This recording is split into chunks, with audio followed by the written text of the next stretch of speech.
Right, hello. Another video of someone talking over a deck list. I've got Justin's winning list from the 10K event in America, the SSG event, which is awesome, and we're definitely going to get him on the channel.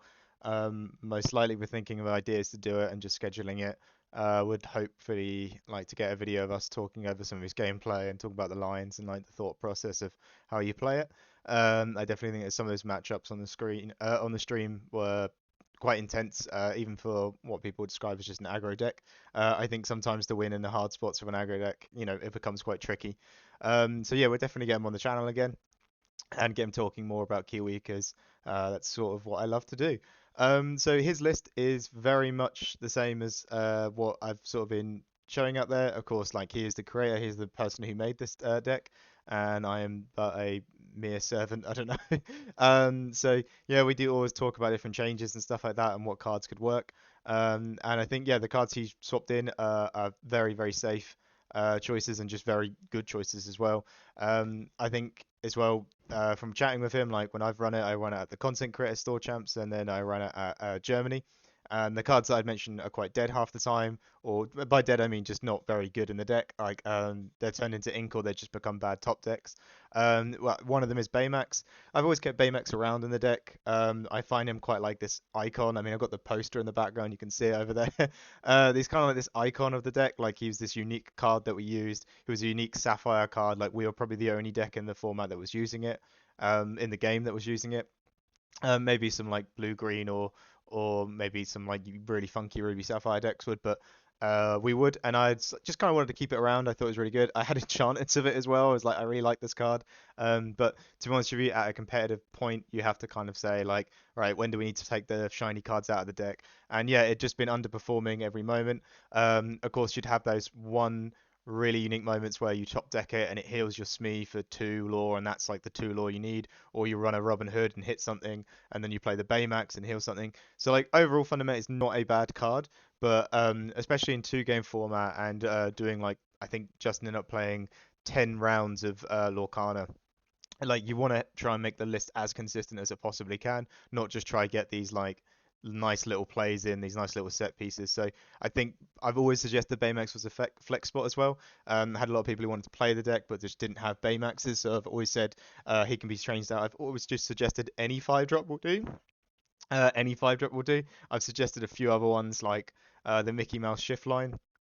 There's the set one Maleficent I've been pushing recently, and Chiempo's always been a good idea as well. Just more bodyguard. Of course, like missing the Pluto is not an uncommon thing, and to set up another bodyguard on 5, which is Chiempo, is just amazing. We also saw it like a lot of success in like the artifacts builds before the ban happened. So like just all around just a great card, just this huge body that you put on the board, and it makes problems. The only issue I'd say is like it's a not a great card to play against a Ruby. Um, so any decks, a Ruby decks that play Shark, he is just going to basically be the nicest trade for them, and then they get to recycle something. But he's only a 2 count. He's inkable, so he's never really going to be a problem for you. Another card as well. I just want to quickly say in the flex spot was Ali suggested Piglet, the legendary, the Piglet Knight one. I thought it'd be pretty cool. Definitely worth trying, but of course it's uninkable, so you don't have that luxury of just like this card can just be turned into land half the time. Let's say land like in Magic the Gathering.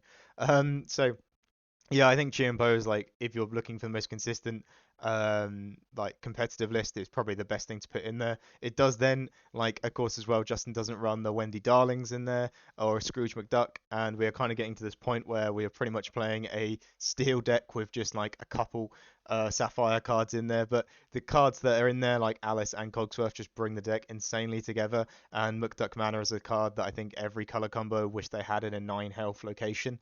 So overall, yeah, I think the cards that are in there that are Sapphire just really stand out enough. And the jokes that it's just like a steel pile of some Sapphire cards in there, I don't particularly agree with because the ones that are in there are so powerhouse and stand out that it's completely fine. And the only other changes really is we've got 3 Fire the Cannons in there. I think that's great. Like I played this at the set champs after the day afterwards, just to like just to be like, I want to try it out and like see if these small changes work, and they are very very useful. Fire the Cannons, especially like just more hate for the birds, great. that 2 damage for like so cheap, especially when we're aiming to do turns we want to double spell, like we want to play on 3, we want to play a 2 drop and like do something for 1 ink. We can use the fire the cannons and ping something.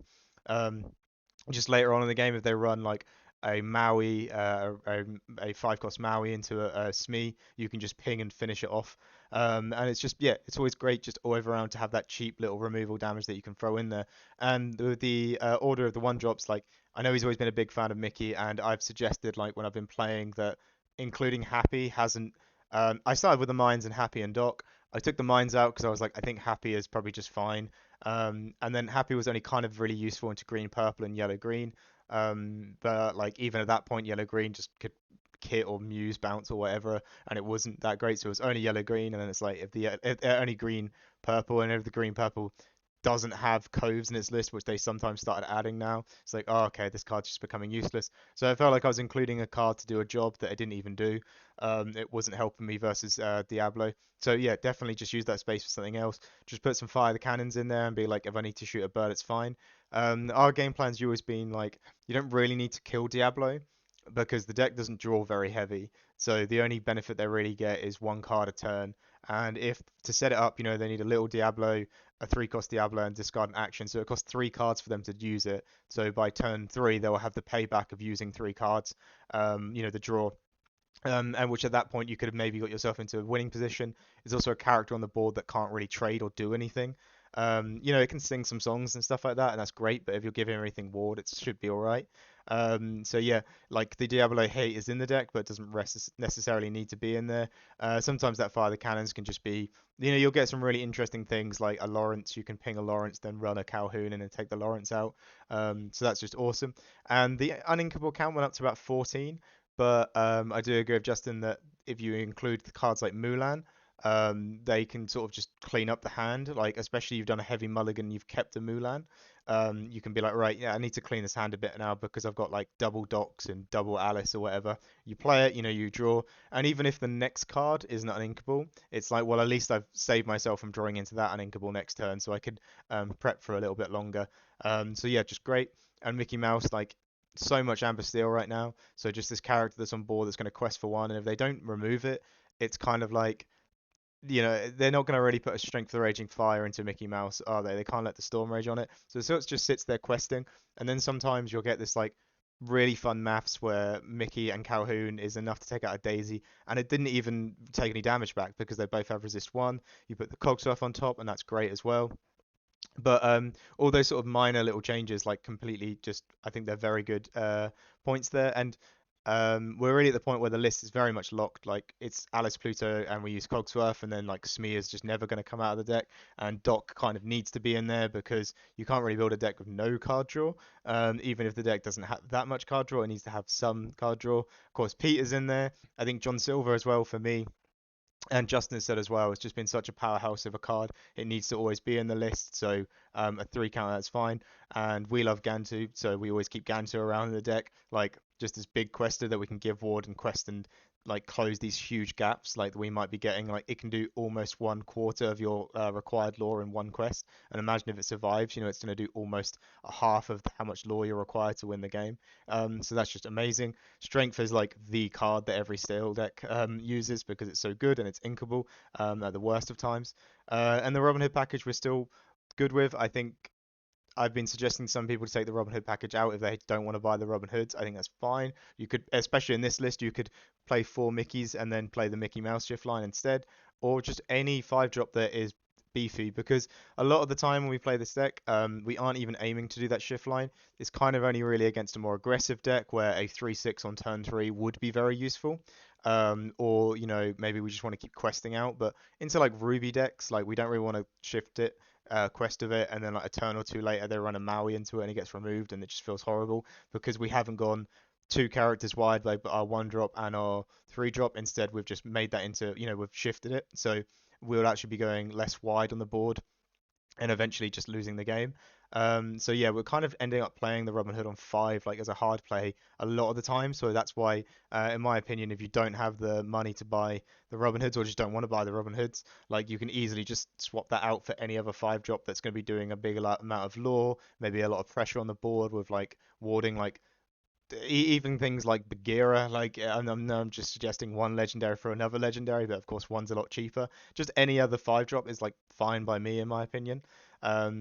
The set one Maleficent is like the one that I've been pushing as of recent, but overall, yeah, it's like we've got this very much this core of what Kiwi is, and we're just trying out these different new cards and trying out these new ways to improve it. And I think Justin's changes are very good. I'll probably push them to my list as well and make some changes on the um, what's it called on the uh, Metafy guide. But also say as well, like the cards that I'm running on are like Wendy Darling. I don't think that takes away from Wendy Darling very good. We've still managed the day two in Germany with it, and 466 players or something event. And I'll admit, Wendy Darling came up a couple times against Steel Song, against Ruby Sapphire, two matchups that we do want to be winning because they're quite popular decks. And she was quite MVP in that. So I think those cards can always be like flexed in. I don't think you necessarily need to have 9 1 drops, but I think 9 1 is pretty good because sometimes this deck does just lose because it doesn't get a 1 drop on turn one. So just increasing the account. And sometimes fire the cannons on the draw as our turn one is the best play against a Merfolk, a Cindy, or whatever. So there's actually 12 1 drops in a sense with this deck on the draw in certain scenarios. So yeah, overall, I like the changes. I think they're minor. I think if you were running my list or just especially for a store champs, there wouldn't be too many differences. But I definitely right now would suggest the cards that Justin's been running with the Mickey and the Mulan. I think Mickey's very good into Cindy turn one, of course, and Mulan is very good there to just clean up the hand, put a body on the board, and say deal with that.